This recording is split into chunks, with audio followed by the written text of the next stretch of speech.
आप रोज ब्रश करते हो फिर भी आपके दांत खराब हो रहे हैं। सच ये है, आप फ्लॉस गलत कर रहे हो। नमस्ते।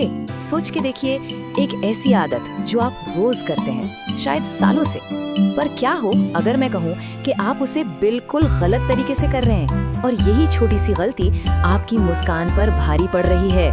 जी हाँ, आज हम उसी आदत की बात करने वाले हैं। आपके साथ भी ऐसा होता है क्या कि आप दिन में 2 बार ब्रश करते हैं पूरी मेहनत से, पर फिर भी डेंटिस्ट के पास जाकर पता चलता है अरे एक और कैविटी, या फिर वो सांसों की बदबू जो मिंट खाने के बाद भी वापस आ जाती है। इसका राज क्या है?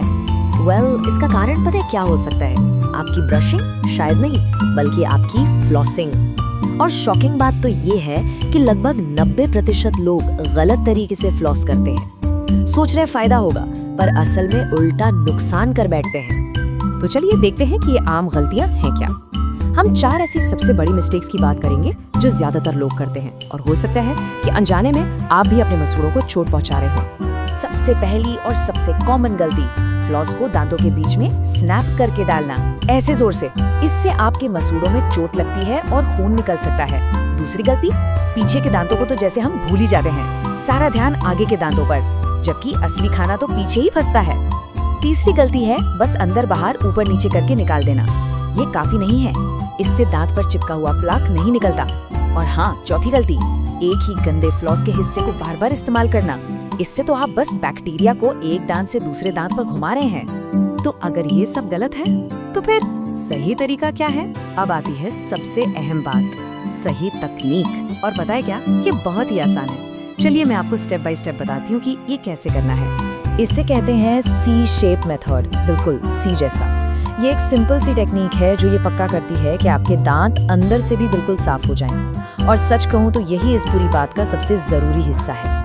ओके, तो चलो इसे सीखते हैं। सबसे पहले स्टेप 1, लगभग 18 इंच लंबा फ्लॉस ले लीजिए। हाँ, थोड़ा ज्यादा लगता है पर जरूरी है। इसे अपनी बीच की उंगलियों पर लपेट लीजिए।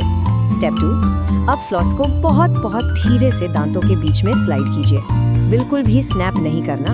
अब आता है जादुई हिस्सा, स्टेप 3, फ्लॉस से एक सी का शेप बनाइए जो आपके दांत को एक तरफ से पूरा घेर ले, ऐसे जैसे आप दांत को हग कर रहे हो।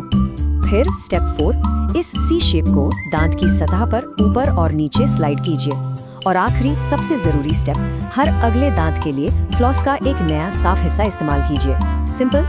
अब आप शायद सोच रहे होंगे कि भाई इतनी मेहनत क्यों करें, लेकिन यकीन मानिए, सही तरीके से फ्लॉसिंग करना सिर्फ दांतों में फंसा खाना निकालने से कहीं बढ़कर है। इसके पीछे का लॉजिक बहुत ही सिंपल है। जरा इस पर नजर डालिए। आप देखिए, जब आप ब्रश करते हैं तो आप अपने दांतों की सिर्फ 60% सतह ही साफ कर पाते हैं, सिर्फ 60%। बाकी का जो 40% है, यानी दांतों के बीच की जगह, वो सिर्फ और सिर्फ फ्लॉसिंग से ही साफ हो सकती है। सोच के देखिए, 40% हिस्सा आप रोज छोड़ रहे थे। और सोचिए, अगर इस 40% हिस्से को रोज नजरअंदाज किया जाए तो क्या होगा? वही होगा, मसूड़ों से खून आना, सांसों से लगातार बदबू आना, दांतों के बीच में ऐसी कैविटीज जहां ब्रश पहुंच ही नहीं सकता, और यहाँ तक कि मसूड़ों की गंभीर बीमारी भी हो सकती है। तो ये कोई छोटी सी चीज नहीं है, इसका असर बहुत बड़ा है। तो आखिरी सवाल आपके लिए ये है, क्या आप अपनी मुस्कान को सिर्फ 60% प्रोटेक्ट कर रहे हैं या पूरा 100%? अब सही तरीका आपको पता है, चॉइस आपकी है।